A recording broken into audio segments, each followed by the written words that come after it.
سالێ بێ خۆشەویستان من چۆمان خسرەوم لە بەرنامەکانی ئەمڕۆ چۆمان کە بەرنامەکانی ئەمڕۆ چۆمان مژارە گەرمەکانی ڕۆژ لە خۆ دەگرێت ئەویش بە میێنداری پسپۆڕان شارەزایان لەو بوارە بابەتی سیاسی یاخود بابەتی کۆمەڵە یاخود هەنووکەیی ڕۆژ بێ بۆ ئەم جارش کە بابەتی گەرمی ڕۆژ دوای 2 ساڵ نزیکی 2 ساڵە هەڵبژاردنەکانی هەرێمی کوردستان ئەنجام دراون بەڵام کابینەی دەیەم یاخود پەرلەمانی کوردستان دانیشتنی نەکردو لە ئاستەنگەکان دەپرسم لە لەمپەڕەکان دەپرسم و لە ناکۆکیە سیاسیەکان دەپرسم بە تایبەتی لە نێوان پارتی دیموکراتی کوردستان یەکێتی نیشتیمانی کوردستان کە پارتی دیموکراتی کوردستان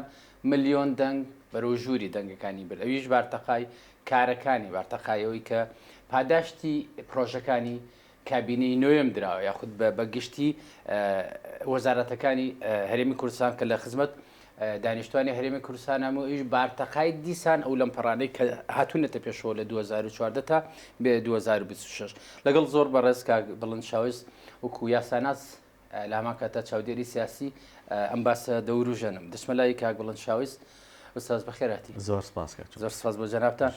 ئەو لەمپەڕانە و ئەو ئاستەنگانە دوای نزیکی 2 ساڵ هەڵبژاردنەکان ئەنجام دراون دانیشتوانی هەر پێویستمان بە پەرلەمانە پێویستمان بە کابینەی دێمە پێویستمان بە یاسایە جەناویشتە وەکو یاساناس و چاودێری سیاسی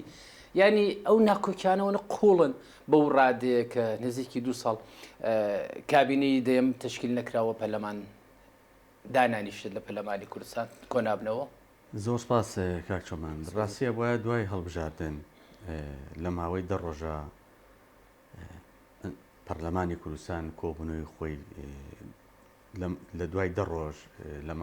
لە پەسەندکردنی ئەنجامە کۆتاییەکان داوا بکرایە پەرلەمانی کوردستان کۆبوونەوەی خۆی ساز بکات و لە کۆبوونەوەی یەکەمە دەستی سەرۆکایەتی هەڵبژێڕێ و دواتر دەستنیشانی سەرۆک وەزیران بکرێەوە لە ماوەی 30 ڕۆژە حکوومەتی هەرێمی کوردستان پێک بەداخەوە کۆبوونەوەکە سازدرا بەڵام بەکراوەی هێڵدرایەوە هەرچەند ئەوەکو بدعەیەکی یاساییە ینی بەڕای من شتێکی باش نییە و خراپە و سوود بە هەرێمی کوردستان ناگەێنێت بۆیە دۆخەکە ئێستا قفڵ بووە لە نێوان لایەنەبراوەکانی هەڵبژاردنە کە هەر لایەک لەو لایەنانە دەیەوێت حکوومەتی هەرێمی کوردستان بەو شێوەیە پێک بێت کە لە بەرژەوەندی خۆیەتی ئەبێ ئەومان لە بەرچاو بێت لە هەرێمی کوردستانە وەکو هیچ دەوڵەتێک وەکو هیچ پێگەیەکی جوگرافی ئەم دنیاە پرۆسەی دیموکراسی ناڕوا بڕێوە و ژماری کورسی پێوەەر نییە بۆ دابشکردنی دەسەڵاتەکان و وەرگرتنی حکومڕانی و دروستکردنی حکوومەت ئەبێ ئەمە ئەومان لەبەر چاو بێ پڕکی بەستەرەوە جەنابتەوەکو یاساناسی چۆن ژماری کورسی دەنگدە نابێتە سەنگی مەحەک بەڵێ لە هەرێمی کوردستان بەڵێ لە هەرێمی کوردستان بۆیە عەرزم کردی جیاواز لە هەموو وڵاتانی تر و هەموو پێگەیەکی جوگرافی تر لە جیهانە هاوسەنگی هێز هاوکێشە ئەقلیمیەکان هێزی سەربازی دابەشبوونی زۆنەکان ئەمانە هەمووی هۆکارن بۆ ئەوەی کە حکوومەت بە شێوەیەکی سەلیس و ئاسان و یاساییانە دروست نەبێت بۆیە ئەوەی بینین کە لایەنێکی براوە هەیە کە پارتی دیموکراتی کوردستانە لایەنەکانی تر بەو ئاسانیە ناچنە ژێرباری ئەوەی کە حکوومەت تەشکیل کرێ و هەوڵ ئەێن زیاتر لە پێگەی خۆیان و لە کورسیەکانی خۆیان و لە ئیستحقاقی خۆیان بەدەستبێنن لەم حکوومەتەیە وای کردووە حکوومەت تەخیر بێ ڕەنگە پارتی دیموکراتی کوردستان بتوانێت زۆری نەبەدەستبێنێ زۆری نەتەشکیلکە یاخود زۆری نە دروست بکە لە ناو پەرلەمانە بەڵام لێرە شاواقعێکی کە هەیە بێ من لە بەرچاومان بێ واقعی دوو زۆنی واقعی دوو ناوچەی حکومڕانی لە هەرێمی کوردستان بڕۆنەوە دەکاریەوە بەبێ پارتی ویەکێتی مەبەستە لە ترسەکەی بەڵێ بەتەئکید بەبێ پارتی ویەکێتی بەبێ ئیتیفاقی پارتی ویەکێتی بە هیچ شێوەیە حکوومەتی هەرێمی کوردستان حکوومەتێکی یەکگرت و دروست نابێت بە نمونەش هەڵبژاردنەکانی ڕابردوو کاتێککە بزوتنەوەی گۆڕان 25 کورسی هێنا بە بەیەکێتی نەتوانرا حکوومەتێکی موفق و حکوومەتێکی یەگوت و بۆ هەرێمی کوردستان پێک بهێنرێت لەبەری ئەم زۆنی سلێمانی و با بڵێن هەڵەبجە و دەڤەری ڕاپەڕین و گەرمیان لەژێر حکومڕانی یەکێتی نیشتیمانی کوردستانایە. ئەمە واقعێکە واقعێکی سیاسی و هاوکێشەیەکی ئەقلیمی لەوانەیە هۆکار بێت و ڕۆڵی بژێڕێ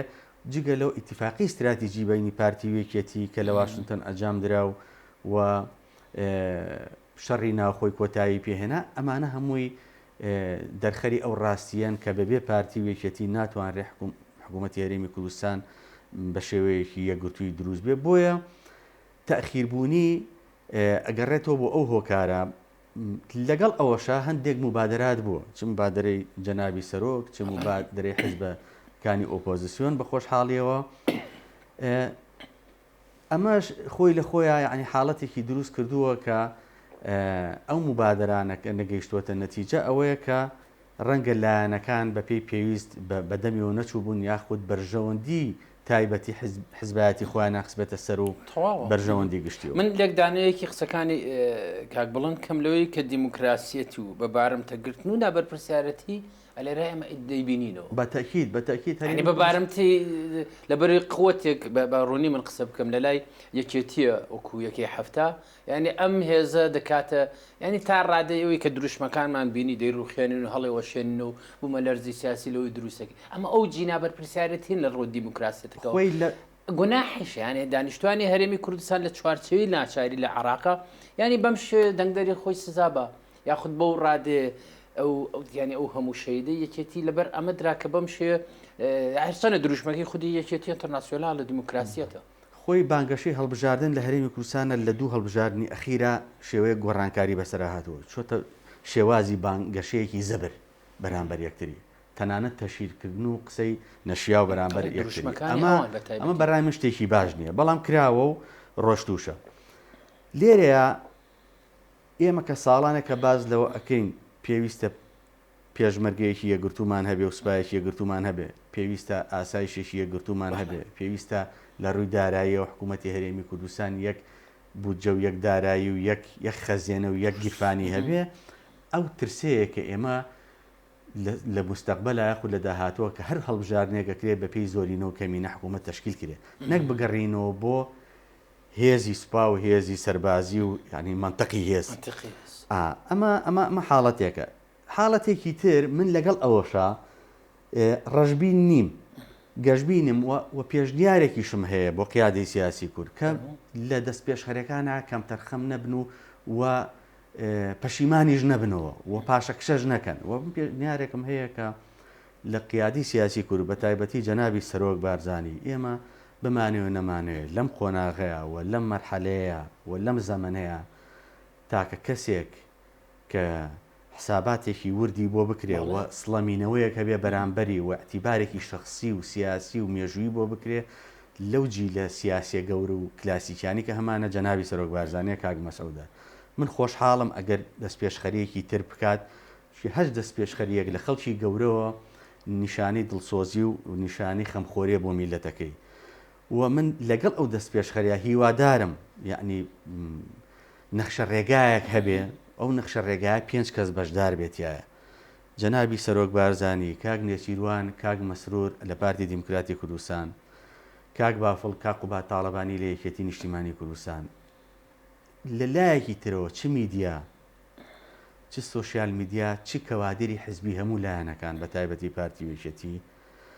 لە سۆشیال میدیا بە تایبەتی دوورکەونەوە لە قسەی زبر و لە هێرشکردن بەرامبەر یەکتری و لە تەشهیرکردن بە یەکتری تا ئەو دەست پێشخەریانە و تا ئەو دانیشتنانە تا ئەو نەخشە ڕێگایە بگاتە ئەنجامێک. من نایشارمەوە لە ماوەی ڕابردووە چەند دەست پێشخەریەکەم بینی و تەنانەت دانیشتنی حزبەکان کرا لەگەڵ هەموو دانیشتنێکە لەم لاولەولاوە هەندێک قسەی زبر ئەکرا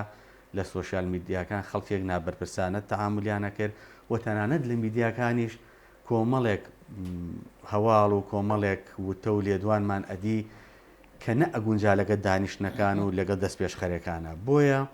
هەموو لایەنەکان بە تایبەتی پارتی یەکێتی پێویستە کە دەست پێشخەریەکە کرێت لەلایەن جەنابی سەرۆکەوە یان لەلایەن هەر کەسایەتێکی سیاسیەوە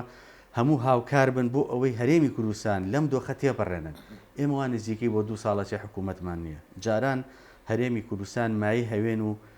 یەکڕیزی هەموو عێراق بوو. لە هەرێمی کوردستانە حکوومەتەکانی عێراق تەشکیلە بوو. لە هەرێمی کوردستانە کێشەی شیعە و سوننە حەلە بوو. ئێستا وای لێ هاتوو ئێمە هەرێمی کوردستان کێشەکانمان ئەبرێتە بەغدا و ئەبرێتە مەحکەمەی اتحادی و ئەبرێتە پەرلەمانی پەرۆشی جەنابتانم بینی کاک بڵن پەرۆشی جەنابتانم بینی لەو دەست پێشخەری بۆ نمونە ئەو 5 کەسایەتیە پێکەوە دانیشن لەبەری 2000 منتیقی هێز تەحەکومەکە و ئێمە هێزی دیموکراسی پارتی دیموکراتی کوردستانی بین و هێزی وەکوتر لۆجیستی عسکەری پارتی دیموکراتی کوردستان دەبینینەوە. بەڵام لە هەمان کاتە و دەست پێشخەری جەنابتان تامەزروی پەرۆشیەکی تەبەن پێوە دیارە هیوادارم جێ لێ بگرن. بەڵام لە هەمان کاتە دەست پێشخەری ترسیشی لە پایە بۆ نمونە و دەسەڵاتانی بدرێ بە یەکێتی چۆن ممارەسیانەکە و چۆنیان خاتە پراکتیکۆ یاخود بەم مانایە ئەو کاتە بزوتنەوەی گۆڕان پەیوەندی هەیە پرسیارەکە ئەو کاتە بزوتنەوەی گۆڕان کە بەو ڕادەیە کورسێکی زۆری هێنا وەزیری پێشمەرگەی پێترا بۆچی یەکەکانی ڕێک نەخستەوە کە خودی دروشمەکانی هەڵبژاردننی ئەوان ئەوە بوو یەخستنەوەی هێزی پێشمەرگە بەڕای من و هێز سەر ئەمنیەکان و چۆنەڵی دارایی هەرێم بە شێوەیەکی فعلی بە شێوەیەکی سیستەماتیکی بەڕای من تۆزێک قورسە ئاسان نییە بێ واقع بین. ئێمە لە 2013 بوجەمانێ لە هەرێمی کوردستان ئێمە ئەوە کێشەیەکی گەورەیە. ئێمە ئەوە 2 ساڵە پەرلەمانمان تەشکیل نەبووە. ئێمە لە هەرێمی کوردستانە کۆمەڵی خاڵ هەیە ئەخوت کۆمەڵی ناکۆکیکەیە کە دروستە بێ وا ئەکات پرۆسەی یەگرتنەوەی پێشمەرگان ئاسایش دەستگا ئەمنیەکانمان و هەواڵگیریەکانمان و دارایەکانمان تەخیرکە. بۆ نمونە ئێمە جاران لە دوای هەموو هەڵبژاردنێکی ئەنجومەنی نوێنەرانی عێراق کورد بەیەک هاوپەیمانیە چۆ بەغا تەحالوفاتیە کرد و مفاوەزاتێ کرد. ئێستا لە ناو هەرێمی کوردستانە هەر لایەنێکی سیاسی لەگەڵ بەرەیەکی عێراقیە تەحالوفاتەکە. بۆیە ئێمە لە هەرێمی کوردستانە ئێستا ئەتوانین بڵین یەک هاوپەیمان نین هاوپەیمانی کوردستانی نین و جیاوازین لە جاران کە ئەمانە وای کردووە پەیوەندیەکانمان و یاخود خەمخۆریمان بۆ یەگرتنەوەی هێزە سەربازیەکانمان و سوپای کوردستان و هێزە ئەمنیەکانمان و دارایەکانمان وا بکە ئەو خەمخۆریەمان کەم کاتەوە و ترسمان لە یەکتری هەبێت. ئەوەی من ئەیبینم و ئەوەی من بە گرنگی ئەزانم لە هەرێمی کوردستانە ئەوەی ئێمە ئەگەر بمانەوێ حکوومەتێکی سەرکەوتومان هەبێ ئەگەر بمانەوێ حکوومەتێکی خزمەتگوزارمان هەبێ بۆ هەرێمی کوردستان ئەبێ ترسمان لە یەک نەبێ ئەبێ نیەتمان بەرامبەر یەک پاک بێ و ئەبێ متمانەشمان بە یەک هەبێ. لەگەڵ ئەوەشە واقعەکەی کە باسمان کرد دابەشبوونی دوو زۆنی ئەمە ڕەنگی داوەتەوە لە ناو هەموو دامەزراوە و بەڕێوەبەرایەتی و فەرمانگەکانی هەرێمی کوردستان بە فەرمانگە ئەمنی سەربازەکانیشەوە. یعنی ئەگەر بۆ نمونە وەزارەتی پێشمەرگە لای یەکێتی بێ هیچ مەترسیەک بەڕای من دروست ناکات لەسەر پارتی دیموکراتی کوردستان و ئەگەر وەزارەتی ناوخۆی لای پارتی بێ هیچ ئەمە ڕای شەخسی منە هیچ مەترسیەک دروست ناکات لەسەر یەکێتی نیشتیمانی کوردستان. پێچەوانەکەشی ڕاستە پێچەوانەکەشی ڕاستە لەبەرەوەی واقعێک هەیە لە هەرێمی کوردستان ئێمە ئەیبینین وەزیر کە لە حزبێکە وەکیل وەزیر لە حزبەکەی ترا ئۆتۆماتیکیان سنوورەکانی زۆنی حکومڕانی حزبەکەی ئەو بردوێتی بەڕێوە ئەو بڕیاری لێداوە لە کاروبارەکانی بەڵێ لەبەر ئەوە یعنی ئەتوانین من خۆم ئەتوانم بڵم مەترسی لەسەر نییە. ئەوەی کە تەسیری هەیە لەمەیە بەڕای من یعنی تەسیرێکی یعنی سەرەکی هەیە هاوکێشە ئەقلیمەکانە. هاوکێشە ئەقلیمەکان لەوانەیە لەگەڵ ویستی کۆمەڵە کەسایەتیەک یەک بگرێتەوە کە باڵانسی هێز بگەڕێتەوە. سەرڕای ئەوەی جیاوازی هەیە لە کورسەکان بەڵام ویستێک هەیە باڵانسی هێز بگەڕێتەوە بۆ 50-50. یعنی بۆ نمونە چۆن ئەو دەستانە ئەو دەست تێوەردانانە ئێمە ببڕین دەبری ئێمە ئەبێت ترسمان نەبێت.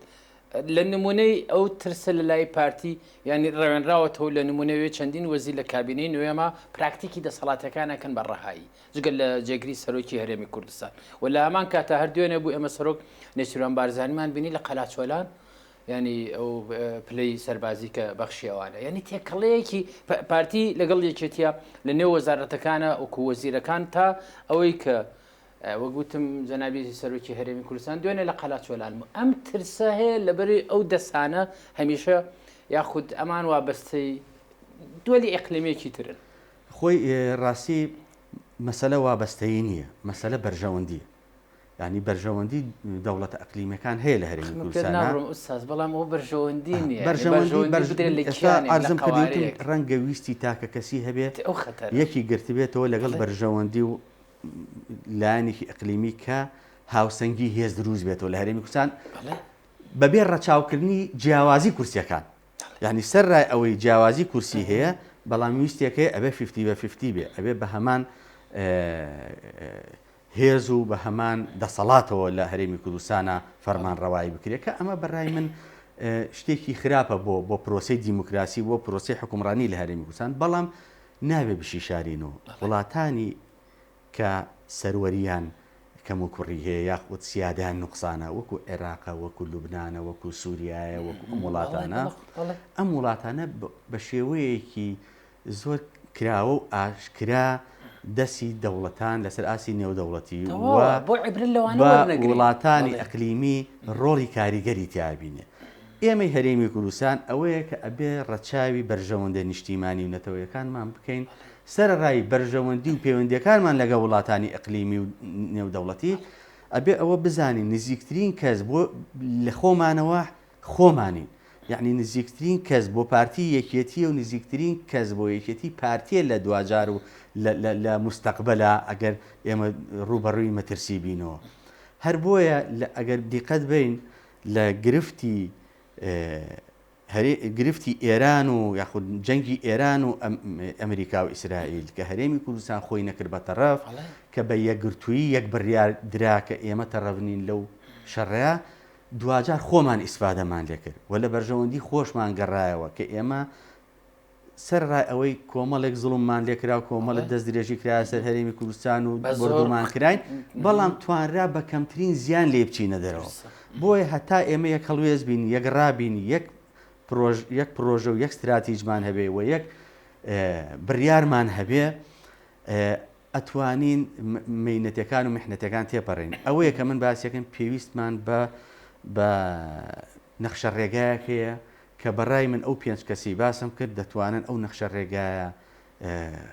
چۆنەڵێ خاڵە سەرەکیەکانی دەستنیشان بکەن و دایڕێژن و بۆ ئایندەیەکی دوور و بۆ ڕێکەوتنێکی استراتیژی دوورمەودا هەرێمی کوردستان سوودی لێوەرگرێت. ئۆستاز ئێمە مەحەکێکمان هەبێ بۆ دیموکراسیەت و بۆ ئەو حیزبەی کە دروست بووە و ئەبێ خزمەتکاری میلەتەکەی خۆی ببەواتە. بەرنامەکەم تقریبن بە ترس و لە مەترسیا شکایەوە. ترس و مەترسی لەسەر چی؟ کابینەی نوێم سەرڕای ئەو هەموو لەم پڕانەی کاتونەتە پێش لە بەردەمی بەبێ ئەوەی هەڵبژاردن هەبێ هەمیشە ینی پرۆژەی دوورمەودا و پرۆژەی سیاسی هەر بەردەوامە. ترس لەمەی کابینەی دەیەم لەمە زیاتر خزمەتکە بە تایبەتی لەم سەرۆکوەزیران نوێی عێراقە دانراوت قەرارە موچە و بوجە تا ڕادێ بڕاتەوە سەرسکەی خۆی. ئەو ترسە مەبەستی یەکێتیە بەڵێ خۆی ئەگەر یەکێتی بەو نیەتە قسە بکە یاخود بۆ نیەتە بیر بکاتەوە کە مەترسیەکەیە لە خزمەت گوزارەکانی کابینەی نۆ و یاخود لە کابینی داهاتوە خزمەت گوزاری زیاتر بکە بەڕای من ئەوە هەڵەیە هەڵەیەکی گەورەیەوە نە ئەبێ وا بیرکاتەوە و لە جێی خۆشیانی وا بیرکاتەوە لەبەر ئەوەی جێگیری سەرۆکی حکوومەتی هەرێمی کوردستان کاقوبات یەکێتیە. لەبەرەوە ئەگەر ئێمە سەروەریەک و سەرکەوتنیەکە بێ بە حکوومەتی هەرێمی کوردستان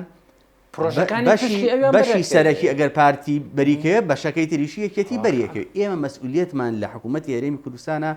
پێڵەن مەسئولیەتی تەزامونی. یعنی چۆن ئەگەر سەروەریە کە بێت تۆمارکرێ بۆ هەمومانە ئەگەر شکست و کەم تەرخەمێکیش بێ هەمومان لێ بەرپرسیارین. بۆیە ئەگەر ئەم مەترسیە بێ بەڕای من ئەم مەترسیە لە نەزانین و لە درێگ نەکردنە بە واقع و بە حەقیقەت. بەڕای من ترسەکە ڕەنگە لەوە نەبێ ترسەکە لەوە بێ یەکێتی بێوێ زیاد لە کورسی خۆی بەدەست بێنێ دەستکەوتی سیاسی و دارایی زیاد لە کورسی خۆی بەدەست بێنێت لە تەشکیلکردنی ئەم حکومەت. ئەمە یەک. دوو ڕەنگە ئینکاریەک یاخود عینادیەکی سیاسی دروست بوو بێ. ئەم عینادیە لە چێوە لەوەی کە پێشتر داوای کۆمەڵی پۆستیە کرد نەدرا. ئێستا هەوڵەدا لە ڕێگای ئەو تەحالوفاتانی دروستیەکە لە ڕێگەی نەوە و جاهندێک لانی تریش بێ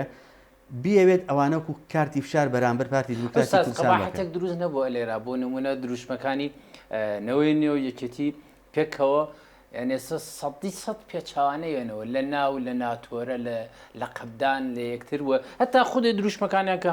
قلت بدش يكتب بلام كم سيبينو دس لنا ودس وباوش يعني اما هرديسان بلا ترسك برسم خوي راسي هەڵەیە بۆ سیاستی دوور مەودا استراتیژی دوور مەودا کاتە ئەوەی کە سبێنێ هەڵبژاردن بکرێتەوە بۆ نمونەنەوەی بە چ دروشمێک دووبارە بەشداری ئەکاتەوە وەکو بزوتنەوەی گۆڕان یەکێتی و پارتی ئەگە دوور بن لێکەوە کاری سیاسی لە هەرێمی کوردستان مەیدانی سیاسی لە هەرێمی کوردستان کراوە ئەبێ بۆ کۆمەڵێ بازرگانی سیاسی و ئەبێ بە مەزادخانەی سیاسی ئەگەر پارتی یەکێتی لێک و نزیک بن ئەم قارچکانە هەڵ ناتۆقن دابڕانی پارتی وێکێتی و دوورکەوتنەوەی پارتی وێکێتیە لە یەک وای کردووە کۆمەڵی خەڵکی بازرگان گاڵتە بە شعور و مەشاعری جەماوەری کوردستان بکەن و هەر ڕۆژە و بە وەتیرێ لەسەر بە شێوازێک قسە بکەن و هەرێم جەماوەر فریو بدەن بەڕای من یەکێتی بەم هاوپەیمانیە ئیفلاسی بە نەوەی نوێ کرد یەکێکە لە دەستکەوتەکانی یەکێتی ئیفلاسی بەنەوەی نوێ کرد و لە جەماوەریشی گەیان لە جەماوەریشی گیان ئەم دوکانە سیاسیە ئەوەیە ینی ئەوەیە کە ئێوە دیسان بازارێکی سیاسی دوکانێکی کاتێک ئەیوت وەکو مفەوە شەماڵ لە بەردەکی سەرایە هەڵتانەواسین ئێستا هاتووە کردی کۆمنت بووە بە پارێزەری ئەوانەی کە باسی هەڵواسینی من ئەمان نامێ قسەیان لەسەر بکەم بەڕاستی ئەمان تەوەقوعی حزبی تریش بکە ینی کاک چۆمان تەوەقوع بکە حزبی تریش ئەم سیناریۆ دووبارەکاتەوە بۆیە ئەبێ پارتی وێکێتی پارە زۆر لەم حزبانەیە سەرف نەکەن مەساریف لەم حزبانەیە نەکەن لە ڕقی یەکتری یەکێتی کە ئێستا نەوەی نوێی هێناوێتێ ناهۆی هاوپەیمانەتەکەی ڕەنگە تا سەر نەبێ بە تەوەقوعی من ڕەنگە تا سەر نەبێت چۆن زۆر کەسی تریش تا سەر نەبووە لەگەڵیانە ئەوەی من مەبەستمە یەکێتی جیاوازە لەنەوەی نوێ یەکێتی ڕەگ و ڕیشەیەکی قوڵی هەیە لە خەباتی نیشتیمانی هەرێمی کوردستانە جەماوەری کوردستانە پارتی بە هەمان شێوە حزبی دایکە و ئەو ڕەگ و ڕیشەی پارتی هەیەتی چۆتە قوڵایی ئەم خاکی کوردستانەوە وەکو جەنابی سەرۆکەڵێ داربەڕووە ئەمە بە ئاسانی هەڵناکێشرێت ئەوانەی تر ناکرێتەوە مقارڕەیانکەی بە پارتی وێشێتی بۆی هەتا پارتی وێشێتی لەیەک نزیک بن ئەم دەڵاڵی سیاسی و قاچاقشی سیاسی و ئەم بازرگانی سیاسیانە ئیشیان نامێنێت بەڵام پارتی وێکێتی لێک دوور بن زەمینەکە خۆشە بێ بۆ کۆمەڵی قاچاقچی و دەڵاڵی سیاسی کە هەم یاری بە مقدرات و بەرژەوەندەکانی خەڵک بکەن و هەم زیان بگەێنن بە هەرێمی کوردستان و هەم زیان بگەێنن بە پەیوەندیەکانی پارتی وێکێتی بۆیە من ئەو داواکاریە یعنی کە باسم کرد بەڕای من ئەو پێنج کەسە ئەتوانن نەخشە ڕێگای ڕزگاری بۆ دەربازبوون لەم خەیرانە لە هەرێمی کوردستان دابڕێژ هەر دقیق ئەکاتەوەی زیاتر لەوە ئابڕووی سیاست و دیموکراست نەبرێت کە کەسێک لە زیندانە تەمەن ئەمە پێڵن عاشق بە جەلاد لە مستەڵەکانەیە سندرومی ستۆکۆڵم ئەو کەسە عاشق بە جەلادەکە بێ تەمەن عاشق بە جەلادەکە لە پای بەرژەوەندەکانێتی کە ئەویش قەرزاری هەزاران کەسە لە پشکەکانی ئەلێرەوەیە دووبارێ ئەمە ینی تقریبن بەزەیەکی سیاسی بە تایبەتی لە سلێمانی ئەبینینەوە لەوانەی کە دەنگدەر فریوەیە ڕاستی ئەمێ بێمە سەر قسەکانی جەنابتان یاخودنیەتەکەی کاک بڵند من دەپرسم لە کاک بڵند چی بکەین باشە بۆ ئەم قۆناغا ینی چی بکەین باشە پرسیارێکی باشەوە بزانم ئەم قۆناغا پێویستی بەوەیە ڕەچاوی بەرژەوەندە باڵەکانی میلەتی کورد بکرێت ئەوەی ئەتوانێت ڕەچاوی ئەم بەرژەوەندیانە بکە ئەوەیە کە دەسەڵاتی تەواوی هەیە لە هەرێمی کوردستانە و بەڕای من واقع بینانە قساکەم ینی من ئەگەر وەکو یاسایی قسەکەم ئەتوانم بڵم ئێستا بۆ نمونە پەرلەمانی کوردستان لە ڕووی یاساییەوە تازە کۆبوونەوەکەشی بەسەر چوو بەڵام من باسی واقعەکەم تۆ واقعەکە هەیە ئەبێ کێشەیەکە هەیە ئەبێ واقعیانە چاری بۆ بدۆزیتەوە ئێمە انتخابات بڕوا ناکەم بە ئاسانی بکرێتەوە و ئەگەر لەبەرەی کۆمسیۆنمان نییە و کۆمسیۆنی بەغداش بەو شێوەی لێ هات ناتوانێت تازە سەرپەرشتی بکە هەڵبژاردن ناتوانین بکەین ئەگەر هات و هەڵبژاردنیشمان کردەوە ئێخۆ نەتیجەکان بە هەمان شێوە ئەبێت زۆرینەیەک و کەمینەیەگە بێت و بە دڵنیایەوە بەڕای من پارتی زۆرینە ئەبێت لە چاو یەکێتیا لە چاو حەزبەکانی کە بە هەمان شێوە بەرژەوەندیە کەسیەکان و لانی هێزی سەربازی و تەوزیعاتی زۆنی حکومڕانی و هاوکێشە ئەقلیمەکان ڕۆڵی تیاگەڕێ دووبارە بۆ مفاوەزاتی حکوومەت کەواتە ئەوەی کە هەیە ئێمە نەخشە ڕێگایەکی نیشتیمانی کوردانەدا بنین کە بەڕای من ئەو 5 کەسەیە ئەتوانن ئەم هەرێمە لەو قەیرانە دەرکەن من داواکاریەکەم هەیە لە جەنابی سەرۆک ینی ئەو داواکاریە ئێمە زۆر جازوڵمەکەین کاک مەسعود وەکو سەرۆکی پارتی سەیرەکەین بەڕاستی لایەنەکانی کەش کاک مەسعود بە نەزەری گەورە سەیرەکەن و وەکو کەسێک کە یاعتیبار بۆ هەم قسەکانی و هەم بڕیارەکانی دائەنرێ و من تەوەقع ئیشەکەم ئەنەوە تەوەقعی شخصی خۆمە چی کاک بافەڵ چی کاک قوبات بەو چاوە سەیری کاک مەسعود بکەن هیوادارم دەستپێشخەری هەبێت یعنی ئەگەر خەڵکیەکە بێ بڵێن دەستپێشخەری نەکرێت من لەگەڵ ئەوە نیم من لەگەڵ ئەوم جەنابی سەرۆک بە پێی پێگەکەی و پێی مێژووەکەی بە پێی ناوەکەی خۆی دەستپێشخەری هەبێ بۆ تەجروبەی 1992 بەملا ئەمە دەستپێشخەری هەبێ بۆ دەرباسکردنی هەرێمی کوردستان لەم قەیرانە و جەنابی سەرۆک لە دەرەوەی پارتی کە سەرۆکی پارتی ئەم دەستپێشخەری هەبێت وەکو مەرجەعێکی کورد وەکو گەورەترین سیاسەتمەداری کورد وەکو کەسێک کە ئەتوانم بڵێم تا ئێستاش ڕێز و اعتیبار و حرمەتی لای هەمومان پارێزراوە و لای هەموو لایەنەکانی کە بەیار و نارەوە ئەوەی لەسەر هەمومانە بە تایبەتی میدیا بە تایبەتی کەوادری لایەنە سیاسەکان ئەوەیە لە کاتێکە ئەگەر هات و دانیشتن بوو ئەگەر هات و گفتوگۆ بوو ئەگەر هات و دەستپێشخەری بوو هەموو دوورکەونەوە لە هەندێک قسەی زەبر بووی ئەو بابەتانە ئەو دەستپێشخەریانە ئەو گفتوگویانە سەر بگرێ و نەتیجەیەکی باشی هەبێت. ئوستاز من زۆر کاتم نەما تەمەن وەکو دوا پرسیاریش بەشی ئەوم پێ بکە لە پەیامێکە لە ڕێڵێکا من لە ئەکاونتی تەلەڤیزیۆن رادیۆ بێدایگرم ئەوەیە کە گرفتی پرسیارەکەم لێ گرفتی پارتی ئەوەیە یەکێتی بەڕوونی داخوازیەکانی ناخاتە بەر پارتی دیموکراتی کوردستان و لە هەمان کاتا هاوڵاتیان لا ئەوی لێخنامە لە ئەکا باوە بەڵێ من عەرزم کردی وتم جاران هەرێمی کوردستان ئێمە بە یەک هاوپەیمانی تێچوونە بەخە ئێستا حزبەکانی ناو هەرێمی کوردستان هەرێک بەجیا هاوپەیمانێتیەکەن لە عێراقا ڕەنگە تەوەجوهاتی یەکێتی ئێستا زیاتر تەوەجوهاتێکی عێراقیانە بیرکاتەوە بیر و دیدگای یەکێتی ئێستا ڕەنگە بیرێکی عێراقیانە بێ بەلایەوە گرنگ نەبێ دەستکەوتەکانی هەرێمی کوردستان چێ بێ ڕەنگە بەلایەوە زیاتر گرنگ بێ دەستکەوتەکانی یەکێتی لە ناو هەرێمی کوردستانە چی ئەبێت ئەمە لە ڕووی دەستوریەوە حەقێکە لە ڕووی دەستوریەوە حەقێکی خۆیەتی هەز لایەنێکی سیاسی ئاوا بیرکاتەوە بەڵام لە ڕووی نیشتیمانی و لە ڕووی نەتەوەییەوە ئێمە ئەبێ ڕەچاوی ئەوە بکەین هەرێمی کوردستان و قەوارەکەی پارێزراو بێ و پێگەی هەرێمی کوردستان بپارێزین ئەم مەسئولیەتە بەڕاستی ئەکەوێتە سەرشانی پارتیش یعنی یەکێتی کەم بێنێ یان زۆر بێنێ ئەمە پێوەەر نییە بۆ پێگەی یەکێتی یعنی چۆن قیادی پارتیا من چەند جارێک لە قیادی پارتیا بەسەنجۆم لێ بۆ ئەڵێ بەدیلی پارتی بۆ یەکێتی هەر پارتی و بەدیلی یەکێتی بۆ پارتی هەر یەکێتیە کەواتە یەکێتی و پارتی ناتوانی دایان ببڕێنی لە پرۆسی حکومڕانی لە هەرێمی کوردستانە ئێمە جاری وا هەیە